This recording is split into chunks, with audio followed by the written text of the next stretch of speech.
Hey everyone, I found this amazing story on a Ukrainian forum and translated it into English. Trust me, it's a story that'll grab everyone's attention. Honestly, it's the best story I've ever heard. So let's get started. My wife Lena 30F and I, Andre 32M, had built a pretty comfortable life for ourselves in Odessa, Ukraine. I ran a sports car rental business and Lena, a fitness enthusiast, kept herself in great shape. We have two boys, 15 and 13, who are everything to us. Living in a popular tourist city by the sea had its perks, and our summers were always bustling with people and business. But then, everything changed on February 24th, 2022, when Russia attacked Ukraine. I remember the panic and fear that gripped us. I knew I had to keep my family safe, so I quickly arranged for Lena and our boys to move to Western Ukraine, away from the immediate danger. With them safe, I volunteered to defend our homeland. My time in the army had prepared me for this. At 19, I had learned the discipline and strength that would now serve me well. While many avoided service through corruption, I took my duty seriously. But this isn't just about my service, it's about what was happening back home and how it all started to unravel. Every week, I managed to call Lena. Hearing her voice kept me going, even when things were rough. But after a few months, something changed. Lena stopped asking how I was doing, if I was safe, if everything was okay. Our calls, which had once been the highlight of my week, became shorter and more infrequent. In the first 3 months of the war, she would wait anxiously for my calls, hanging on to every word as if it was the most important thing in the world. Then, gradually, her enthusiasm faded. She would sometimes miss my calls entirely, and when we did talk, she seemed distracted and distant. It was like a switch had flipped, and I couldn't understand why. One night, I managed to get through to her after several missed attempts. Her voice was cold, almost indifferent. I asked if everything was okay, if she was safe, but she brushed off my concerns. She said she was busy with the kids and managing everything on her own. I tried to be understanding, knowing how tough it must be for her, but the change in her demeanor was undeniable. Then she completely stopped answering my calls. Days turned into weeks without a word from her. I felt a knot of worry and suspicion growing in my chest. During one of my rare breaks, I confided in a few of my closest comrades about what was happening. Their reactions were mixed, but most told me to focus on the mission and not let my worries distract me. Easier said than done. I began to reflect on my decision to volunteer. Had I made a mistake? I joined the fight to protect my family, but how could I protect them if I wasn't there?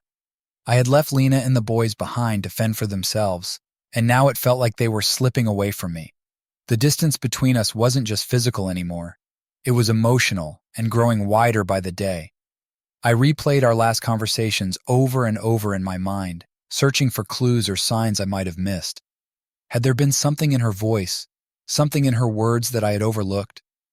The more I thought about it, the more I began to doubt myself. Maybe my absence had taken a toll on her that I hadn't anticipated. Maybe she felt abandoned. I felt a mix of guilt and frustration. I was here, risking my life to protect our country, to ensure a future for our children, but it felt like I was losing my family in the process. The very thing I had set out to defend was slipping through my fingers, and I didn't know how to stop it.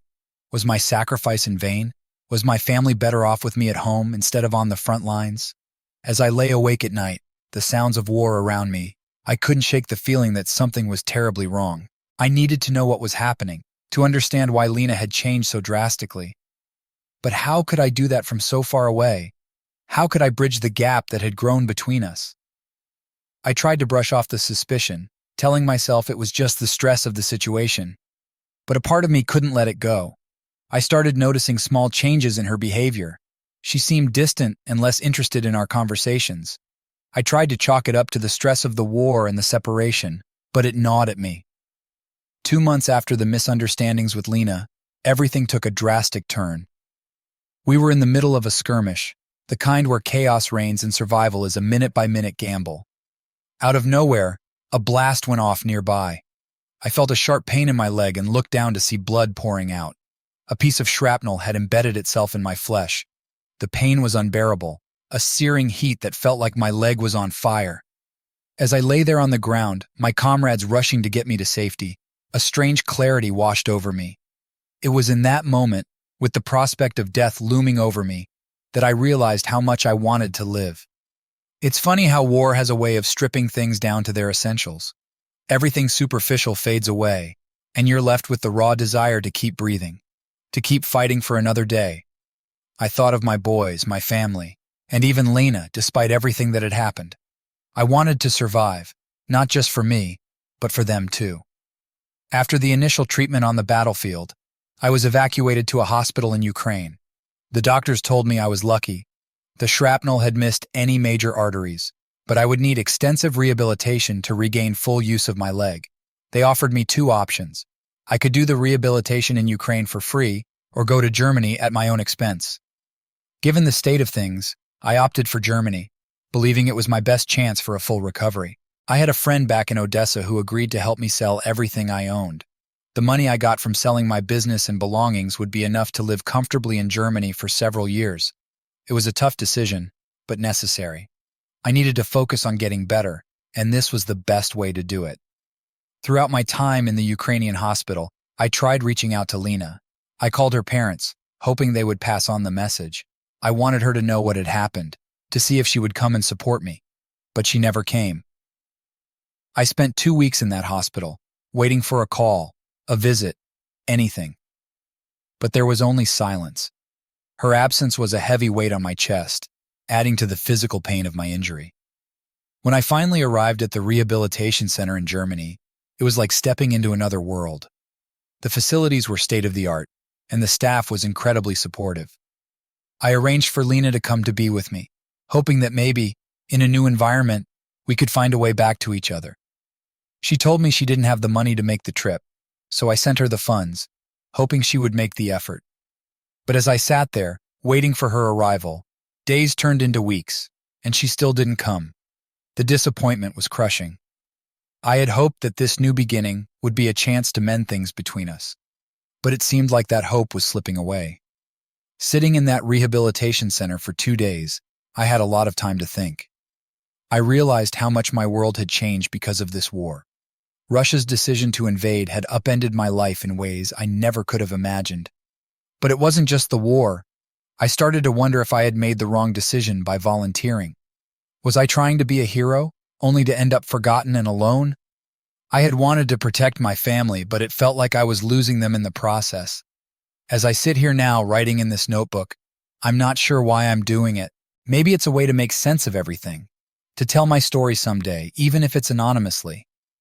I'm not the kind of person who likes to complain, especially not in front of others. But there's something about putting it down on paper that feels different. Maybe in this anonymous way, I can admit that I want someone to understand, to pity me even, without knowing who I am. I reflect on my life, my choices, and where I go from here. I push myself hard in my rehabilitation sessions, focusing on getting my leg back to full strength. The physical pain is something I can manage. It's the emotional wounds that are harder to heal. The staff here is kind and professional, but they don't know my story. They see another wounded soldier, but inside, I'm grappling with so much more. I talk to other patients, sharing stories and finding some comfort in their company. There's a camaraderie among us, a shared understanding of the pain and loss that war brings. Yet even in this community, I feel a profound loneliness. The gap between what I show on the outside and what I feel on the inside is vast. Today I woke up to a WhatsApp call from my son, who was crying and said that the uncle who often hangs out with his mom hit him. The sound of his sobs cut through me like a knife. It felt like a sledgehammer blow, and it was hard for me to breathe. My mind raced, heart pounding with a mix of rage and helplessness. Here I was, lying in a rehabilitation center in Germany, miles away from my family, and my son was calling me for help. I felt like a worthless person who couldn't protect his family. My hands were shaking as I tried to comfort him over the phone, but I knew my words were not enough. I immediately tried calling Lena. My fury and panic made my fingers clumsy as I dialed her number over and over again. When she finally picked up, I could barely control my voice. Our conversation turned into hysteria from the first minute. "How could you let this happen?" I shouted, my voice cracking with anger and fear. "Andre, please calm down," Lena sobbed, her voice trembling. "Calm down? Our son is hurt. Who is this uncle? What is going on, Lena?" I demanded, my mind racing with possibilities. Lena's sobbing intensified. I'm so sorry, Andre. I didn't mean for any of this to happen. Please forgive me.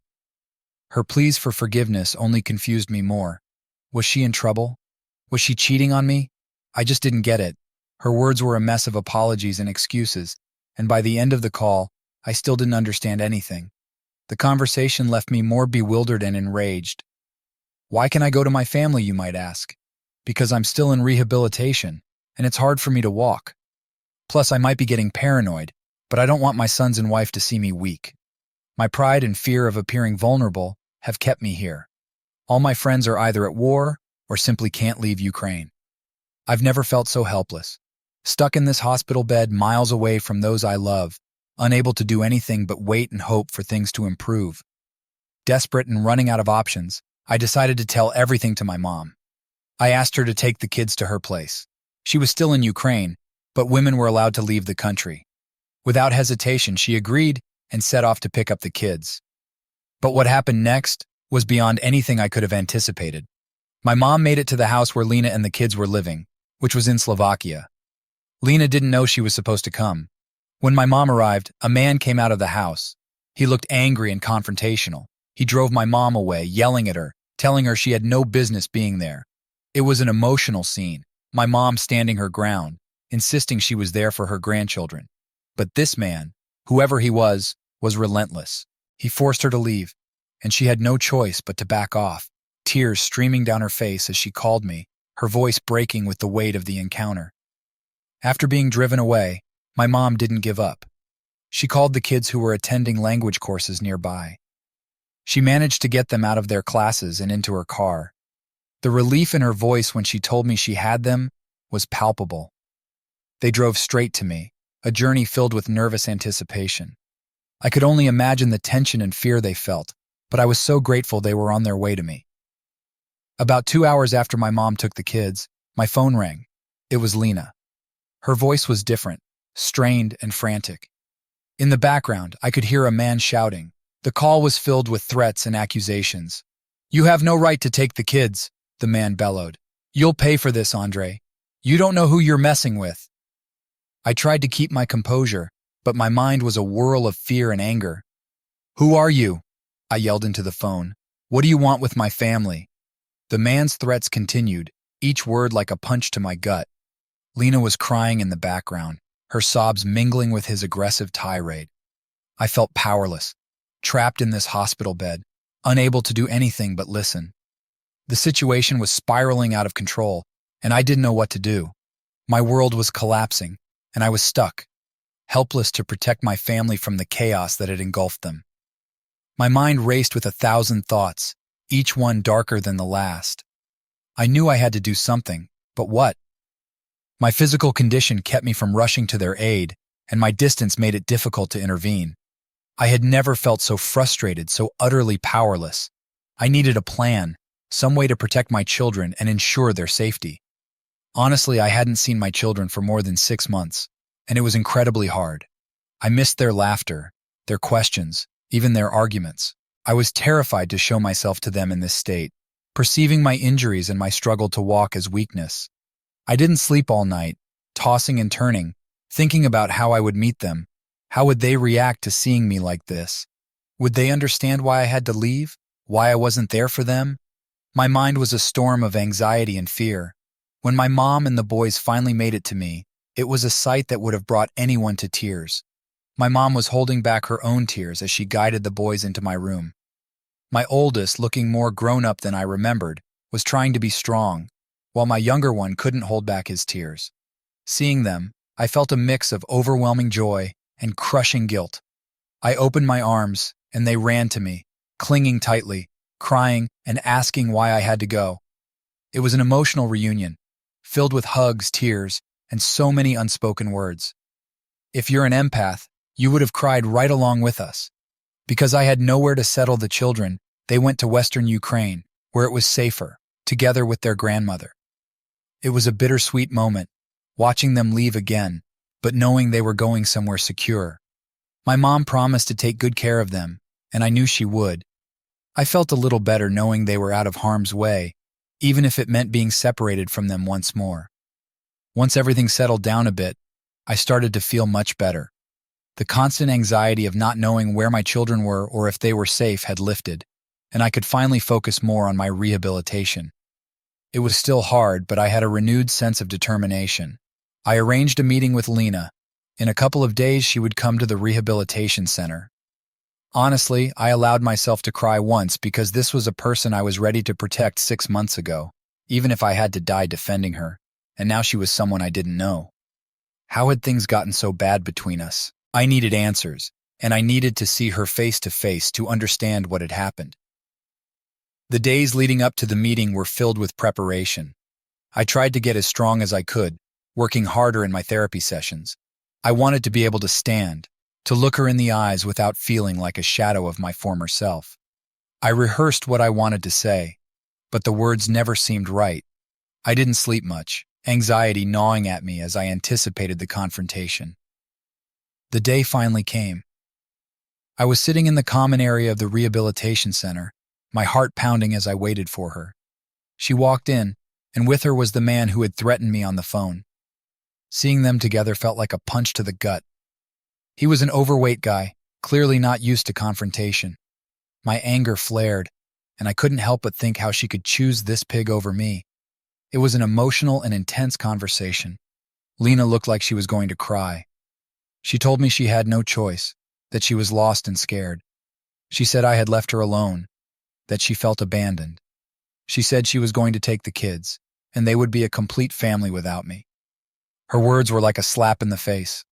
I felt a surge of anger and betrayal. How could she do this to me, to our children?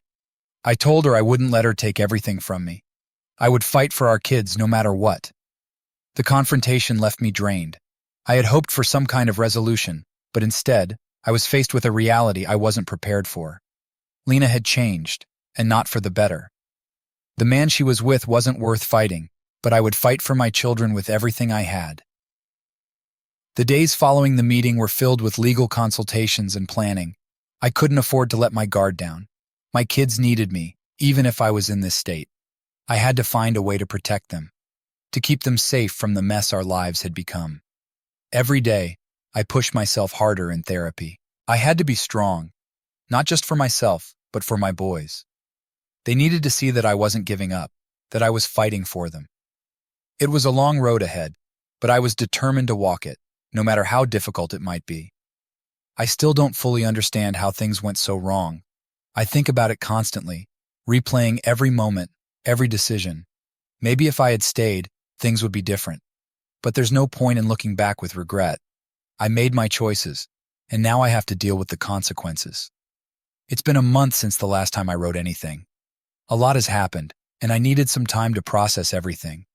It felt like my world was constantly shifting, and I couldn't find my footing. But now, I feel like I can finally catch my breath and reflect on what's been going on.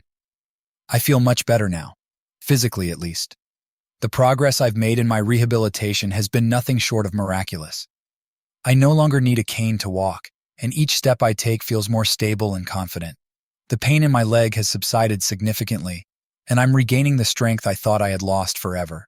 The doctors are pleased with my progress, and so am I. Every day I push myself a little harder, determined to get back to the man I once was. I've started preparing for the trial.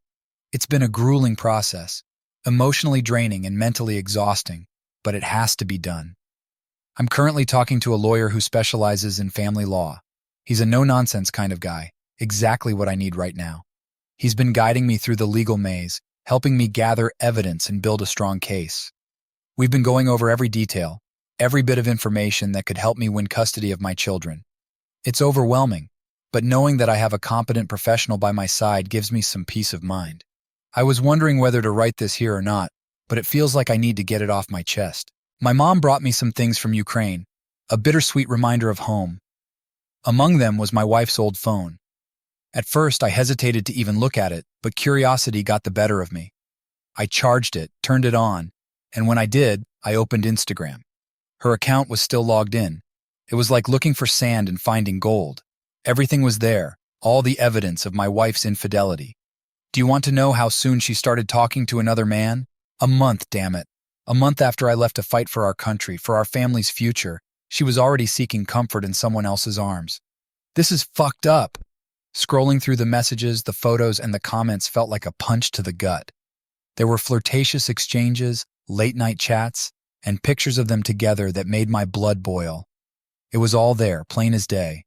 Any doubt I had about her betrayal evaporated in an instant. I felt a mix of anger, heartbreak, and betrayal. It was like a part of me died seeing that. The start of the trial is very soon, and with what I have, I'm sure to win. My lawyer believes that this evidence will be pivotal. He's confident that we can prove not only infidelity, but also a lack of moral fitness on her part, which is crucial in custody battles. I've been working tirelessly with him, preparing documents, organizing evidence, and planning our strategy. I know it won't be easy, but I'm ready to fight with everything I have. As I sit here, reflecting on everything that has happened, I can't help but think about how the war has destroyed 2 lives without a single shot.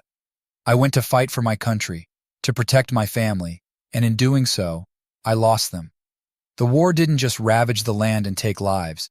It tore apart my marriage and shattered my family.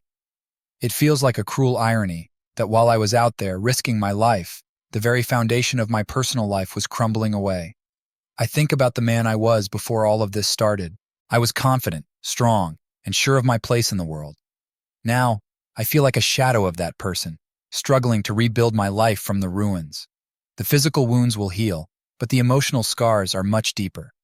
They remind me every day of what I've lost and what I'm fighting to regain.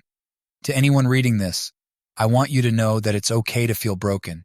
It's okay to have moments of weakness, but don't let those moments define you. Use them as fuel to keep going, to keep fighting. Life can knock you down in the most unexpected ways, but it's how you get back up that matters. I've learned that strength isn't just about physical ability. It's about resilience, determination, and the will to keep moving forward even when everything seems hopeless. I'm not the same man I was, and maybe that's okay. Maybe this experience is shaping me into someone stronger, someone who can face any challenge head on. The trial is approaching, and I know it will be a tough battle. But I'm ready. I'm ready to fight for my children, for my future, and for the life I deserve. I'll keep pushing forward one step at a time, and I won't give up. I want to say, perhaps some did not know, but the war affected me not only physically but also psychologically. The trauma of battle, the constant stress, the fear for my life and the lives of my comrades, it all left deep scars that aren't visible to the eye. Nightmares plague my sleep, dragging me back to the front lines, making me relive the worst moments over and over again. During the day, sudden loud noises can send me into a panic. My mind is always on high alert, a remnant of survival instincts that no longer have a place in my current life. It's a constant battle, and there's no universal way to get rid of it. Therapy helps, but it's a slow process, and some days are harder than others. I am no longer young, and because of the war, I lost everything. My business, my home, my sense of security, all gone. I've had to start over from scratch, and that's no easy feat at my age. I don't understand why my wife doesn't see this, why she chooses to make my life more difficult. Her betrayal feels like a dagger to the heart, and her actions have only added to the mountain of stress I'm already under. It's foolish of her, and I cannot understand. Why did you do this? What drove her to seek solace in someone else's arms so soon after I left to fight for our future? It's a question that haunts me, one that I can't seem to find an answer to. But because I might lose my sons, it somehow forces me to be strong. I can't afford to crumble. Not now. My boys need me, and I need them. They are the reason I keep pushing forward, the reason I get up every morning and face the day. The thought of losing them is unbearable, and it gives me the strength to fight through the pain, both physical and emotional. They are my motivation, my driving force, and I will do whatever it takes to protect them and keep them close. The day before the trial was a blur of activity. My lawyer and I went over our strategy one last time, making sure every piece of evidence was in place. I barely slept that night, my mind racing with thoughts of what was to come. I rehearsed my testimony in my head, over and over, wanting to make sure I didn't leave anything out. It was a sleepless, anxiety-filled night, but I knew I had to be at my best for what was coming. The day of the trial dawned gray and cold, a fitting backdrop for the battle ahead. I arrived at the courthouse early, accompanied by my lawyer and a few close friends who had come to offer their support. As I walked through the doors, I felt a surge of determination. This was it, the moment I had been preparing for. The courtroom was filled with an air of tension. Lena was there, looking nervous but defiant, with her new partner sitting smugly beside her. Seeing them together made my blood boil, but I focused on the task at hand. My lawyer began by presenting the evidence we had gathered, the messages, the photos, the proof of her infidelity. He painted a clear picture of betrayal and irresponsibility. When it was my turn to speak, I took a deep breath and began my testimony. I talked about my injuries, my struggles, and my determination to be a good father despite everything that had happened. I spoke from the heart, hoping the judge could see my sincerity and dedication. It was emotionally draining, but I knew it was necessary. Lena's lawyer tried to discredit me, bringing up my absence and questioning my ability to care for the children given my physical and psychological state. It was a low blow, but I remained composed, answering each question with honesty and clarity. My lawyer countered every argument, highlighting Lena's betrayal and the negative impact it had on our family. The trial was long and grueling. Each side presented their case, and witnesses were called to testify. Friends and family spoke on my behalf, sharing their observations of my commitment to my children and my efforts to rebuild my life. It was a painful process, but as the day wore on, I felt a sense of relief. We had done everything we could. The end of the trial was a blur. The judge took time to review all the evidence and testimonies, and we waited anxiously for the verdict. My heart pounded in my chest as we were called back into the courtroom. The judge began to speak, outlining the facts of the case and the considerations that had been made. I held my breath, praying for a favorable outcome. To anyone reading this, if you've ever been in a situation like this, you know how hard it is. You know the pain of betrayal, the feeling of helplessness, but you also know that you can't give up. You have to keep fighting, keep pushing forward, even when it feels like the world is against you. That's what I'm doing, and that's what I'll continue to do. The judge's gavel came down with a resounding thud, and the words that followed were a blur of legal jargon that all boiled down to one thing. I had won. I had won custody of my children. The relief washed over me like a wave, and for the first time in what felt like forever, I allowed myself to breathe deeply. The evidence, the testimonies, and my unwavering commitment to my sons had all paid off. I looked over at Lena, whose face was a mix of shock and disbelief. Her lover, the man who had tried to tear my family apart, stood beside her, looking equally stunned. The court's decision was a vindication, a confirmation that all my struggles and efforts had not been in vain. My lawyer shook my hand, congratulating me on the victory. I thanked him, my voice barely above a whisper, still processing the magnitude of what had just happened. As we left the courtroom, I felt lighter, as if a massive weight had been lifted off my shoulders. My boys, my precious boys, would be coming with me. After the trial, I made a decision that would shape our future. We needed a fresh start, far away from the memories and pain of the past year. I chose Thailand as our new home. It was a place I had always wanted to visit, known for its beautiful landscapes, rich culture, and warm climate. More importantly, it was far away from the turmoil that had engulfed our lives in Ukraine and Germany. The move was a whirlwind of activity. I sold what little remained of my possessions in Ukraine and used the funds to secure a modest home in a peaceful Thai village. The boys were excited, their spirits lifted by the promise of a new adventure. The flight to Thailand was long, but filled with hope and anticipation for the life that awaited us. Upon our arrival, we were greeted by the vibrant chaos of Bangkok before heading to our new home. The village was everything I had hoped for: serene, friendly, and brimming with the kind of simplicity that was perfect for starting over. The boys adapted quickly, making friends with the local children and starting school. The community welcomed us with open arms, and I began to feel a sense of peace that had been absent for so long. Lena, on the other hand, had moved on in her own way. Shortly after the trial, I heard that she had gotten pregnant by her lover. It was a bitter pill to swallow, knowing that she was building a new family while ours had been torn apart. But in a strange way, it also gave me closure. Her path was now separate from ours, and it allowed me to fully focus on rebuilding my life with my sons. In Thailand, I began to integrate into the local community and started a small business. Leveraging my experience in the car rental industry, I opened a scooter rental shop aimed at tourists and locals alike. The business took off slowly but steadily, and soon I found myself engrossed in the daily hustle of running it. The work kept me busy and provided a sense of purpose that I had been missing. The boys thrived in their new environment. They quickly picked up the language and became immersed in the local culture. Watching them laugh and play with their new friends filled me with immense pride and relief. They were resilient, stronger than I could have imagined, and seeing them happy made all the sacrifices worthwhile. Looking back, I realized how much the war and the subsequent events had changed me. It had stripped away everything I once knew and forced me to rebuild from the ground up. But it also taught me invaluable lessons about resilience, strength, and the importance of family. Despite the pain and the heartbreak, I emerged from it all with a deeper appreciation for life and a renewed sense of purpose. To anyone reading this, know that life has a way of testing us in the most unexpected ways. There were moments when I felt utterly defeated, but I never gave up. I kept pushing forward, driven by the love for my children and the hope for a better future. If you ever find yourself in a similar situation, remember that you have the strength to overcome it. The road may be long and arduous, but there is always light at the end of the tunnel.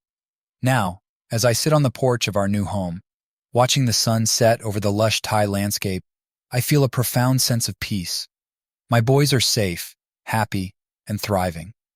Our new life is not without its challenges, but we face them together, as a family. The scars of the past will always be there, but they serve as a reminder of how far we've come and how strong we've become. Starting over in Thailand was the best decision I could have made for us. It allowed us to leave behind the pain and rebuild our lives in a place filled with beauty and tranquility. The community here has embraced us, and I've found a new purpose in my business. Every day brings new opportunities and new joys. In the end, life is about more than just surviving. It's about finding happiness, even in the smallest of moments. It's about cherishing the people who matter most and building a future worth fighting for. I've learned to appreciate every sunrise, every laugh, and every step forward. And most importantly, I've learned that even after the darkest storm, there can be a beautiful new beginning.